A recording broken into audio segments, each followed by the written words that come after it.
ఇది 7వ press meet భారత రాష్ట్ర సమితి రాష్ట్ర పార్టీ తరఫున.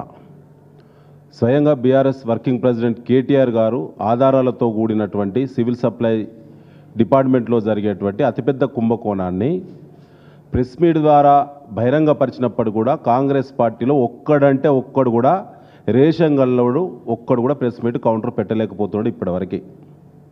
దీంట్లో ముఖ్యమంత్రి రేవంత్ రెడ్డి, సంబంధిత శాఖ మంత్రి ఉత్తమ్ కుమార్ రెడ్డిలు కూడబలుకొని పంచుకొని వీళ్ళు ఇరుక్కపోయిళ్ళు. ఇలా ఈ వరి పంట, వరి ధాన్యం ఇలా కాంగ్రెస్ పార్టీకి ఇద్దరికి ఉరి అవుతుంది. ఇది ఉరి పడ్డట్టే. రాజకీయంగా అత్యంత దారుణ పద్ధతిలో దోపిడీ చేసిళ్ళు సివిల్ సప్లై డిపార్ట్మెంట్లో కాంగ్రెస్ పార్టీ.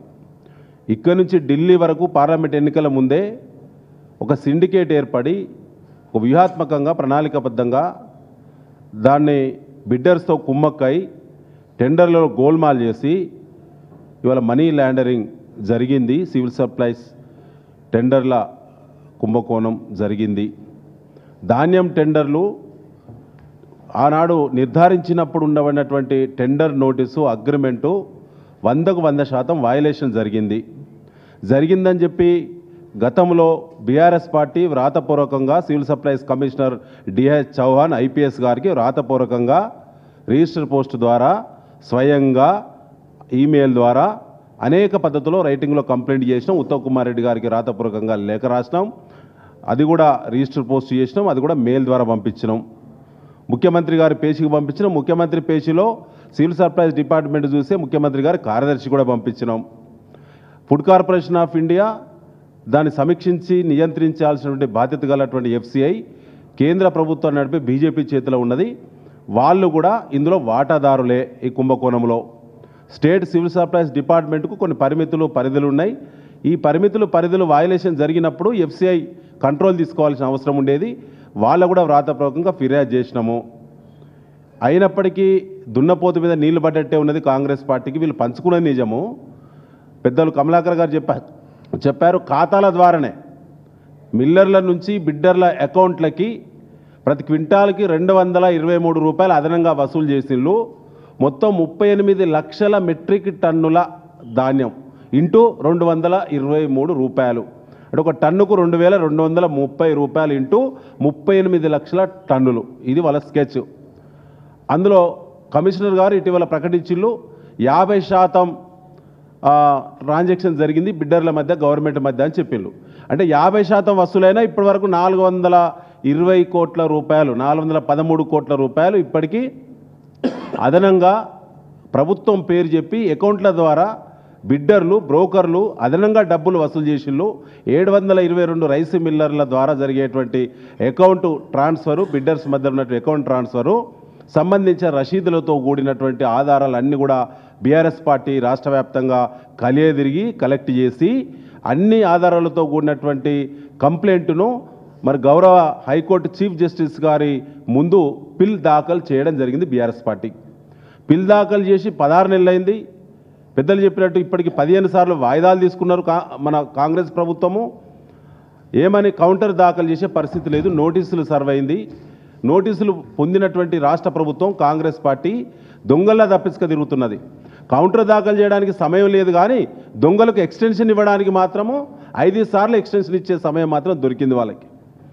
ఇటీవల కాలంలో 12వ లాటు నిజామాబాద్ సెంటర్కు ఉన్న 12వ లాటు సన్నధాన్యం హిందుస్థాన్ లిమిటెడ్ కంపెనీ అని చెప్పి దాన్ని సన్న బియ్యం పథకానికి మేము పోతున్నామా, సన్నధాన్యం కాబట్టి దానికి సంబంధించి మరి మాకు సన్న బియ్యం అవసరం ఉందని చెప్పి రాష్ట్ర ప్రభుత్వం ఆయనకు వెసులుబాటు ఇచ్చింది. ఎలాంటి ఈఎండి ఫోర్ఫిట్ చేయకుండా తనకి ఈఎండి రిటర్న్ చేసేటువంటి మెమో మరి ఇవాళ డిహెచ్ చౌహాన్ గారు, కమిషనర్ గారు, ఉత్తమ్ కుమార్ రెడ్డి గారు అప్రూవల్ మేరకు ఇవాళ మెమో రిలీజ్ చేశారు. మా మాజీ మంత్రి గారు దాన్ని ఇప్పుడు బయటపెట్టారు. ఇవాళ మీ ద్వారా మేము అడుగుతున్నాం, అయ్యా మీరే 500 బోనస్ ఇస్తామని చెప్పి దొడ్డువడ్లకే కొట్టినటువంటి దొంగలారా, ఇలా సన్నవడ్లకు పోయిన వానాకాలంలో మీరు 19 లక్షల మెట్రిక్ టన్నుల సన్నధాన్యం కొనుగోలు చేసిళ్ళు మీ రికార్డు ప్రకారంగా. మొన్న జరిగిన ఎండాకాలంలో 25 లక్షల మెట్రిక్ టన్నుల సన్నధాన్యం మీరు కొనుగోలు చేసిళ్ళు. అంటే దాదాపు 44 లక్షల మెట్రిక్ టన్నుల సన్నధాన్యం ఇవాళ రాష్ట్ర ప్రభుత్వం దగ్గర, మిల్లర్ల దగ్గర మూలుగుతూ ఉన్నది. మీ సన్న బియ్యం స్కీమ్కు సన్న వడ్ల అవసరం పడితే 44 లక్షల టన్నులు మీరే ఇవాళ సేకరించిన ధాన్యం మీ చేతిలో ఉండంగా 3 ఏళ్ల కింద ఉన్నటువంటి 2022 సంవత్సరానికి చెందినటువంటి సన్న వడ్లు టెండర్ ధాన్యం టెండరు దారును బిడ్డర్ను ఎస్కేప్ చేయడానికి తనతో మిలాఖతై క్విడ్ ప్రోకో పద్ధతిలో ఇచ్చుడు పుచ్చుకుండు అనేటువంటి పద్ధతిలో మీరు దొంగ డ్రామా ఆడి మాకు సన్న బియ్యం కావాలి అని చెప్పి అతనికి ఎగ్జామ్షన్ ఇవ్వడం అంటేనే మీరు ఇందులో ఏసీబీ చట్ట ప్రకారంగా ఏసీబీ కేసు నమోదు కావాలి. అదేవిధంగా ఇవాళ క్విడ్ ప్రోకో పద్ధతిలో ఇవాళ నేరం జరిగింది. దాంతోపాటు ఈడీ సిబిఐ ఇమీడియట్గా ఇన్వాల్వ్ కావాలని చెప్పి మేము గతంలో కూడా చెప్పినాం. కోర్టులో కూడా పిల్ దాఖలు చేసినాము. కోర్టు నుంచి తప్పించుకునేది ఇవాళ కాంగ్రెస్ పార్టీ ఒకటే కాదు, రాష్ట్ర ప్రభుత్వం కాదు, కేంద్ర ప్రభుత్వం కూడా తప్పించుకుంటుంది. ఇవాళ వారు అన్నట్టు పెద్దలు అన్నట్టు బీజేపీ హస్తం ఇందులో లేకుంటే, ముఖ్యమంత్రి మధ్యలో బీజేపీ పార్టీ మధ్యలో సంబంధమే లేకుంటే, ఇవాళ ఎలాంటి ఎవిడెన్స్ లేనటువంటి ఒక ఫాల్స్ కేసు మా కేటీఆర్ గారి మీద పెట్టినటువంటి ఏసీబీ అధికారులు మీ ఎదురుగున్న సివిల్ సప్లై భవన్లో ఇన్ని వందల ఖాతాల్లో అక్రమాలు జరుగుతున్నాయి కదా, బాగా చెప్తే అకౌంట్ టు అకౌంట్ జరుగుతుంది కదా, మరి మీరు ఎందుకు ఏసీబీ వాళ్ళు రైడ్ చేయట్లేదు?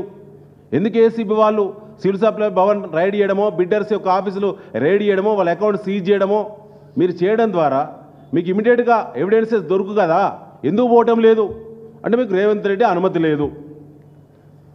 కాబట్టి మిత్రులారా, ఇవాళ తెలంగాణ రాష్ట్ర ఎఫ్సిఐ కన్సల్టేటివ్ కమిటీ చైర్పర్సన్గా మహబూబ్నగర్ ఎంపీ డీకే అరుణ గారిని కేంద్ర ప్రభుత్వం నియమించింది ఈ మధ్యలో. మరి మీరేం చేస్తున్నారు డీకే అరుణ గారు? ఇప్పటిదాకా కిషన్ రెడ్డి గారు, బండి సంజయ్ గారు అందులో ఎప్పుడో ఇన్వాల్వ్ అయ్యిండు. బీజేపీ పార్టీ ఇన్వాల్వ్ అయింది. బీజేపీ పార్టీ దాని మీద అసలే మాట్లాడదు. బీజేపీ పార్టీ కొల్లుడైపోయింది కాంగ్రెస్ తోటి సివిల్ సప్లై ధాన్యం టెండర్ల కుంభకోణంలో. ఇది సత్యం. ఇది వాళ్ళ ఎమ్మెల్యేలు కూడా మాట్లాడుకుంటున్నారు. కానీ డీకే అరుణ గారు, మీరు మీ సంబంధిత సమీక్షించే బాధ్యత మీకున్నది. మీరు ఒక్కసారి కూడా దీని మీద ఎందుకు మాట్లాడతలేరో డీకే అరుణ గారు కూడా మరి సమాధానం చెప్పాలని చెప్పి మేము కోరుతా ఉన్నాం. ముఖ్యంగా నేషనల్ హెరాల్డ్ కేసులో రాహుల్ గాంధీ, సోనియా గాంధీ గారి మీద జరుగుతుంది విచారణ. అంతకంటే అతిపెద్ద కుంభకోణం రెడ్ హ్యాండెడ్గా 722 ఖాతాల ద్వారా జరిగినటువంటి మనీ లాండరింగ్, ప్రభుత్వంతో బిడ్డర్ ఉన్నటువంటి అగ్రిమెంట్ వాల్యూ కంటే ఎక్కువ డబ్బులు భాజపా అకౌంట్ ద్వారా వసూలు చేసేటువంటి డబ్బు ఇక్కడ జరుగుతుందని చెప్పి అనేక సార్లు ఆరోపణ చేసిన దొంగల్లా తప్పించుకునే రేవంత్ రెడ్డి, ఉత్తమ్ కుమార్ రెడ్డి మీకు ఊరే. ఈ కుంభకోణం మీకు ఊరిలా మారుతుంది మీ రాజకీయ జీవితానికి. ఇవాళ ఎప్పుడు కూడా కేసీఆర్ కుటుంబాన్ని, కేటీఆర్ గారిని, హరీష్ రావు గారిని తప్పుడు కేసులు పెట్టి రాక్షసానందం పొందేటువంటి కాంగ్రెస్ పార్టీ పెద్దలు ఇక ఉన్నది మీకు. ఇక నుంచి ఆట మొదలైంది. ఇలాంటి కుంభకోణాలు ఇంకా ఈ రాష్ట్రంలో ఇప్పటికే ప్రతి డిపార్ట్మెంట్లో చేసిన ప్రతిదీ తీస్తాం, ప్రతిదీ ఆధారాలు సేకరించినాం, ప్రతి దాని మీద కూడా లీగల్గా పోతాం. పెద్దలు మా మాజీ మంత్రివర్యులు కమలాకర్ గారు ఇప్పటిదాకా ప్రకటించారు. ఖచ్చితంగా మండే ఢిల్లీ పర్యటన బీఆర్ఎస్ రాష్ట్ర పార్టీ తరఫున ఓ బృందం వెళ్ళి ED, CBI, DRI, central vigilance వారికి ఢిల్లీలో కంప్లైంట్ చేసిన తర్వాత మళ్ళీ హైదరాబాద్ ఉన్నటువంటి మరి ఏజెన్సీలను కూడా కంప్లైంట్ చేస్తామని చెప్పి కూడా ఈ సందర్భంగా మేము తెలియజేస్తూ ఉన్నాం.